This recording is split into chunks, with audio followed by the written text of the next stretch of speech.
आज की वीडियो में मैं आपको बताने जा रहा हूँ कि कैसे आप अपने डेटा में से डुप्लीकेट वैल्यू को फाइंड आउट कर सकते हैं।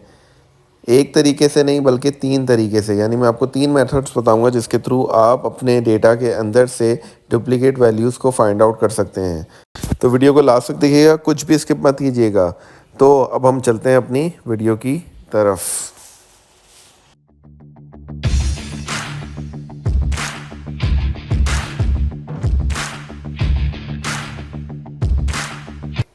अस्सलाम वालेकुम टू ऑल ऑफ़ यू। आज की वीडियो में मैं आपको बताने वाला हूँ कैसे आप अपने डेटा के अंदर से डुप्लीकेट वैल्यूज़ को फाइंड आउट कर सकते हैं। यानी आपके डेटा में अगर मल्टीपल रिकॉर्ड्स आ रहे हैं और वो डुप्लीकेट हो रहे हैं तो आप उसको कैसे फाइंड आउट कर सकते हैं और डिलीट कर सकते हैं या उसको आइडेंटिफाई कर सकते हैं। तो सबसे पहला मेथड जो हम देखने वाले हैं वो है हमारे पास कंडीशनल फॉर्मेटिंग। जैसे कि आपकी स्क्रीन पे आपको ये डेटा नज़र आ रहा है, कस्टमर नेम को जो है वो हमने डुप्लीकेट वैल्यू कस्टमर नेम के अंदर से फाइंड आउट करनी है। तो कस्टमर नेम का कॉलम पूरा हमने सेलेक्ट कर लिया। देन हम कंडीशनल फॉर्मेटिंग में गए, हाईलाइट सेल रूल्स के अंदर से आगे हमने डुप्लीकेट वैल्यूज़ को सिलेक्ट कर लिया। आपके सामने ये देखें कलर आ गया कि सेल कलर जो है वो रेड रहेगा। तो मैंने जैसे ही ओके किया तो आपके सामने देखें रेड कलर्स जहाँ जहाँ आ रहा है, इट मीन्स कि डेटा में एक से ज़्यादा दफ़ा डुप्लीकेट हो रहा है रिकॉर्ड। इसको हम सॉर्ट कर लेते हैं कस्टम सॉर्टिंग में जाके। मैं इस कॉलम को सॉर्ट कर लेता हूँ on the basis of customer name, और सेल वैल्यू की जगह जो है वो मैं मिड में सॉर्ट ऑन सेल कलर, और कलर मैंने सेलेक्ट कर लिया रेड और ओके कर लिया। तो देखें सारे डुप्लीकेट वैल्यूज़ जो हैं वो मेरे पास टॉप पर आ गए। अब चलते हैं अपने सेकंड मेथड की तरफ। सेकंड मेथड जो है वो हमारे पास है काउंट एफएस का। काउंट एफएस से हमें ये पता लग जाएगा कितनी दफ़ा ये रिकॉर्ड मल्टीपल टाइम्स या कितनी दफ़ा ये रिकॉर्ड आ रहा है, 1 टाइम्स 2 टाइम्स और मल्टीपल टाइम्स। तो मैं इसके लिए एक नया कॉलम क्रिएट करता हूँ और उस कॉलम का नेम मैं रखता हूँ फाइंड डुप्लीकेट्स। ठीक है, आप जो चाहे इसको दे सकते हैं। आप इसको कंडीशनल कॉलम कह सकते हैं, आप इसको रिमार्क्स का कॉलम कह सकते हैं। सो अब देखते हैं हम कि काउंट एफ एस हमारा ये किस तरह वर्क करता है इस कॉलम के अंदर। तो काउंट एफ एस का सिंपल सा formula is equals to countifs. ठीक है, उसके बाद वो आपसे क्राइटेरिया पूछेगा। तो क्राइटेरिया के अंदर मैं उसको कम्प्लीटली कॉलम का रेफरेंस दे दूंगा। F4 प्रेस ज़रूर कर दीजिएगा ताकि ये स्टैटिक हो जाए। F4 प्रेस करके आपने इसको स्टैटिक कर दिया वैल्यू को,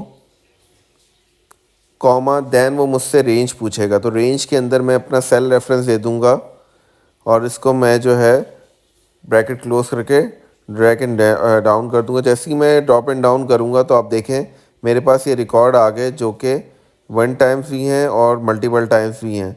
तो मैं अब क्या करूँगा, अगेन मैं कंडीशनल फॉर्मेटिंग वाली चीज़ यूज़ करूँगा, हाईलाइट सेल्स कर दूंगा मैं अपने डुप्लीकेट वैल्यूज़ के साथ। तो आप देखें जो कलर चेंज हुआ है, तो आपके सामने देखें जहाँ 2 लिखा हुआ है वहाँ पे कलर चेंज हो गया और जहाँ 1 है वहाँ पे कलर चेंज नहीं हुआ है। तो अब हम चलते हैं अपने थर्ड और इंटरेस्टिंग मेथड पे जो कि आप लोगों को बहुत बहुत बहुत पसंद आएगा।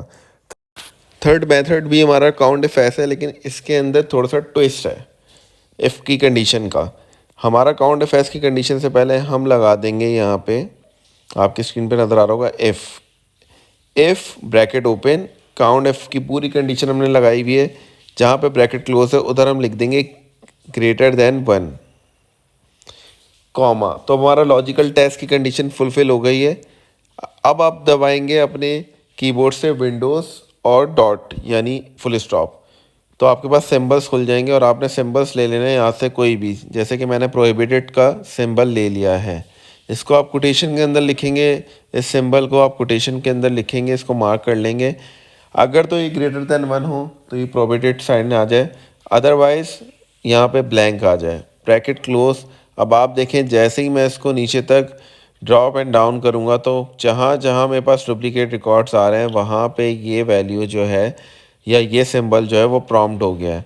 तो ये था हमारा तीसरा मेथड। अब एक और चीज़, यानी हमें अगर फ़िल्टर करना हो कि हमारा फ़िल्टर होके आ जाए डुप्लीकेट डेटा, ये चौथा वे है। ये आप कैसे कर सकते हैं। बिफोर दिस मैंने आपको यहाँ पे दिखाया आपकी स्क्रीन पे कि मैंने जैसे ही एक रिकॉर्ड डिलीट करा तो उसने ऑटोमेटिक तरीके से वो सिंबल को हटा दिया है। तो अब हम चलते हैं वो वाली कंडीशन पे जो मैं आपको बता रहा हूँ, यानी फ़िल्टर। फ़िल्टर की कंडीशन हम कैसे यूज़ कर सकते हैं कि हमारे पास डुप्लीकेट रिकॉर्ड जो है वो फ़िल्टर होके आ जाए। अगर आप ऑफिस 365 यूज़ करते हैं या ऑफिस 21 आप यूज़ कर रहे हैं तो आप ये कंडीशन ज़रूर लिख सकते हैं। इससे पहले मैं कस्टमर नेम और सिटी को जो है वो मर्ज कर दूंगा। लेट से मैंने यहाँ पे कस्टमर नेम और सिटी को साथ लिख लिया और कंट्रोल ई प्रेस कर दिया, तो नीचे तक आपके सामने देखें बाकी सबके भी कस्टमर नेम और सिटी जो है वो कंबाइन हो गए। अब हम लिखेंगे is equals to filter. Filter के बाद जो है मैं जो है पूरे टेबल का जो है वो रेफरेंस दे दूंगा, ठीक है। उसके बाद मैं लिख दूंगा कॉमा। अब मैं यहाँ पे काउंट इफेक्ट्स की कंडीशन लगाऊंगा और काउंट इफेक्ट्स मैं कहाँ पे यूज़ करूँगा, क्राइटेरिया में भी मैं जो है वो अपनी जो मैंने एक सर्टेन कंडीशनल कॉलम बनाया है उसका रेफरेंस दूंगा, कॉमा देके दोबारा उसका रेंज में भी मैं वही रेफरेंस दूंगा, ब्रैकेट क्लोज। और उसके बाद जो है मैं कॉमा डालने के बाद ग्रेटर देन 1 हो तो वो क्या करे, वो लिया है, वरना जो है वो ब्लैंक शो कर दे। तो जैसे ही मैं एंटर करूँगा तो आपके सामने देखें ये वो रिकॉर्ड्स हैं जो कि फ़िल्टर होने के बाद आ गए हैं, जो कि डुप्लीकेट हैं, इवन के वो साइन के साथ भी आ गए। तो उम्मीद करता हूँ कि आपको वीडियो पसंद आई होगी। अगर आपको वीडियो पसंद आई है तो प्लीज़ मेरे चैनल को सब्सक्राइब करें, वीडियो को लाइक करें और इस तरह के यूनिक कंटेंट का वेट करें। टिल देन, अल्लाह हाफ़िज़।